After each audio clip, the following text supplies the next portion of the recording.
How do you define story?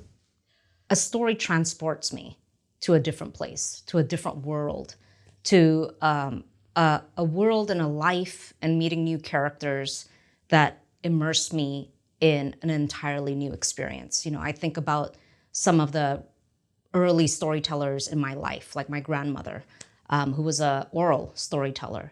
And she would tell us stories when we were kids about her life and, you know, how she met her husband, stories of our youth when we were children. So I like to think of story as, you know, there are stories that are nostalgic with a beginning, middle, and an end. But when I think about stories in general, they're really a really great format, medium, no matter what kind of medium it is, a place to be transported into a world and characters that you might not know. It's a way for you to walk in someone else's shoes, to have empathy for another character, and to see someone else's life through their eyes. I think that that's extremely important for us as human beings and living in the society that we live in today, to be able to hear other people's stories through their own voices, through their unique perspectives, to really appreciate, understand, empathize with how they see the world. So I don't know, that's a roundabout answer, but story transports you. What is immersive storytelling? Immersive storytelling, there's many various definitions for this, but in my mind, it's using tools and techniques to immerse a guest, a participant, an audience member into an immersive world where they use all of their senses in order to immerse themselves in a particular world or story.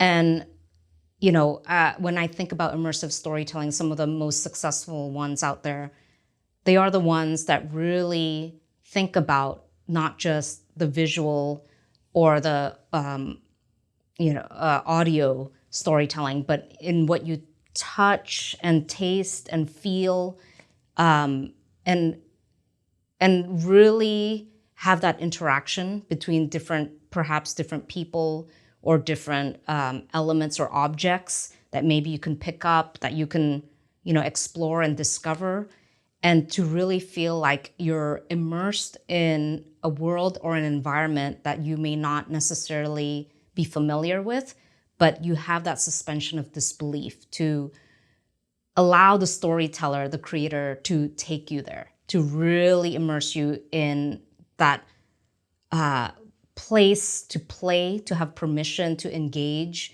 and immerse yourself in something that you wouldn't normally in your regular lives.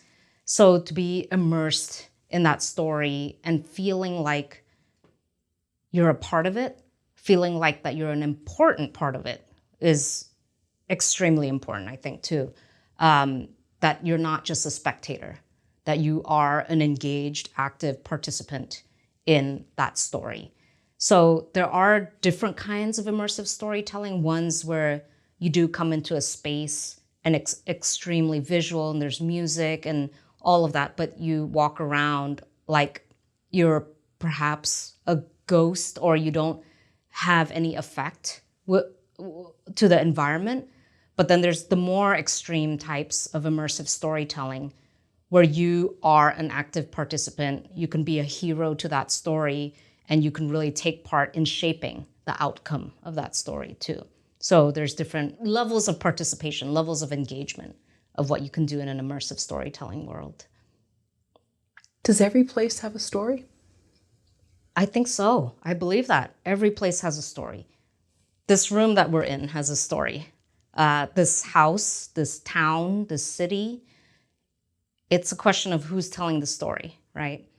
I think that if you asked the person who lived in this house 50 years ago versus 100 years ago versus 1,000 years ago, right?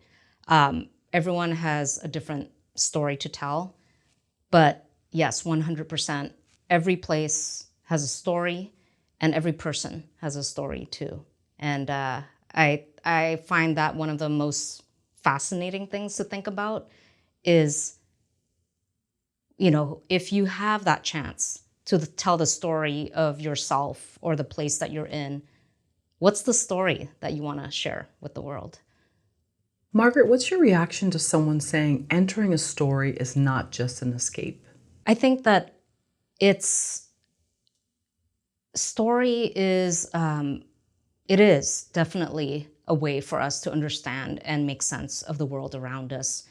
It's a way for us as children, when we first heard stories, to understand how what's right and wrong, the good guys, the bad guys, the heroes, the villains, all of these things.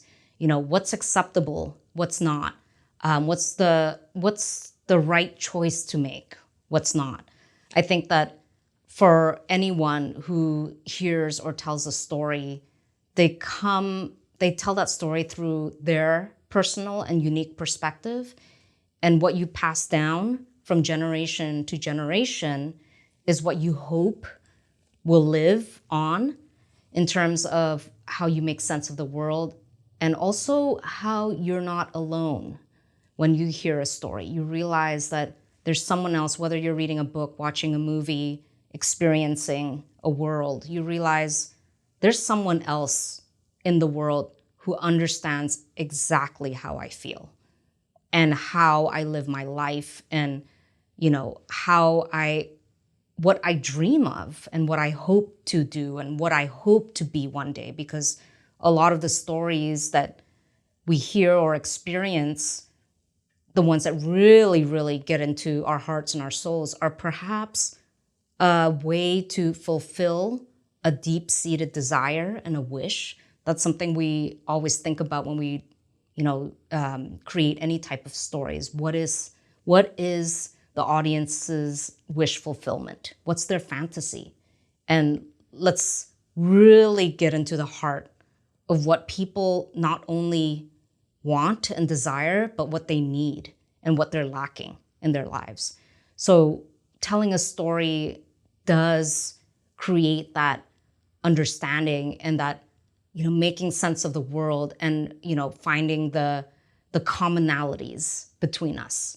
And that's something that is really exciting to me. Like, some of the best stories I've heard or read or experienced may not have anything to do with a person that I'm, or a culture or a race or a lifestyle or occupation that I'm familiar with, but because there's so many common universal truths to their story, it touches us. It makes us understand. It makes us really connect with someone that could be from, living in the other side of the world.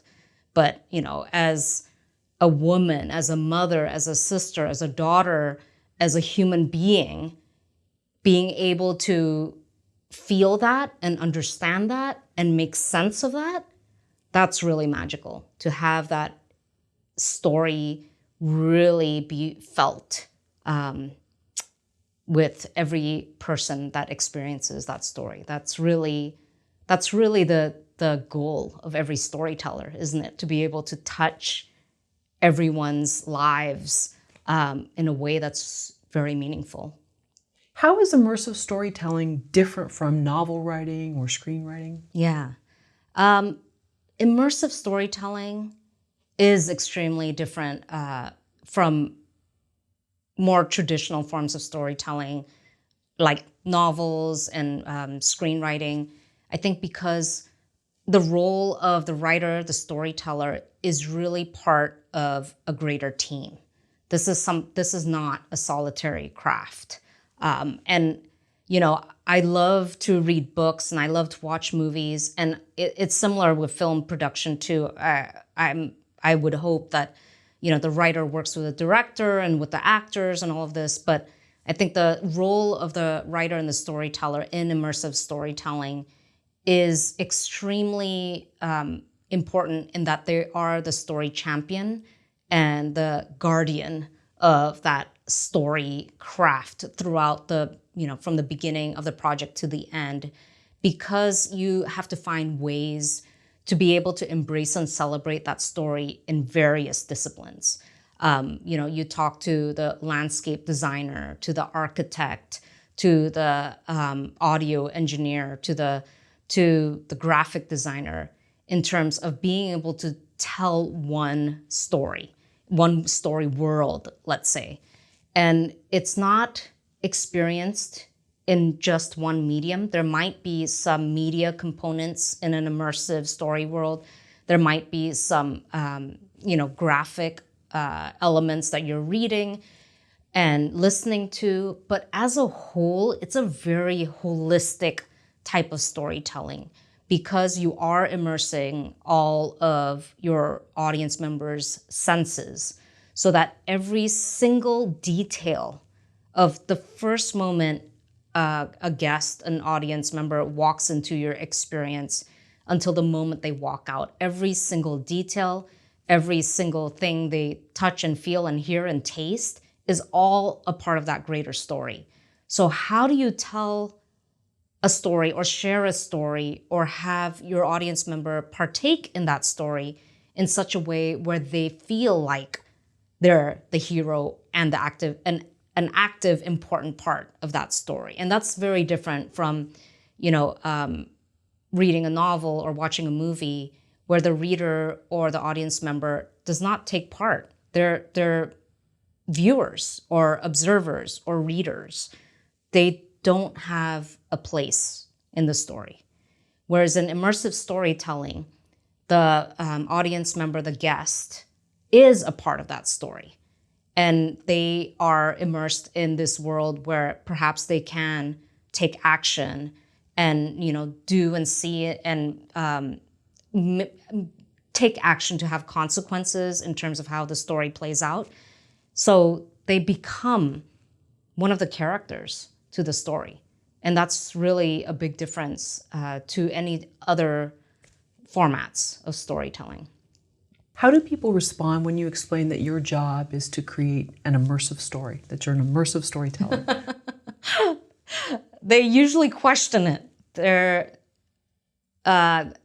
A lot of them ask, what is an immersive storyteller? Why do you need a writer to write immersive stories? What do you do exactly? I think a lot of people wonder and question, but they're usually very fascinated with what that means. And I think that, it's definitely a growing, ever evolving industry and craft. So there will never be, and I hope there never will be, a definition to describe what this immersive storyteller and writer does in any project, because it should evolve. I don't think there should be one format or medium to be able to tell a really great immersive story. I think that the creators who really push in terms of like how you would share an immersive story with the world, thinking about how they can just break the barriers and really think about how you can tell a story without characters that you meet, live actors. How can you tell a story in an environment where there isn't anyone in the room? That's what we do a lot when we design attractions for theme parks, is when you think about the queue. You don't meet anyone, but yet you get a strong sense of place. You get a strong sense of the character who may inhabit this place or previously inhabited the place, or the person you're about to meet, right? You get this very strong sense of placemaking, is what we call it in the industry. So people often question that. And, I start off by saying, well, my experience and what I studied in film school was to be a writer and screenwriter. And I kind of build it up from there. So, I write for theme park attractions and rides and shows and museum experiences, and really trying to make this very holistic type of storytelling world where you can experience a story and a place in very unique and one-of-a-kind ways. And at the end of for every project, our goal is always to surprise and delight guests and audience members and visitors so that they can see the world differently, to think about new ways and new approaches to living their own lives based on what they've just experienced, to really hold a mirror to yourself and to reflect on what you've experienced and to reflect on how you can change your life for the better, how you can really bring, positivity and unity to your own life and to the world.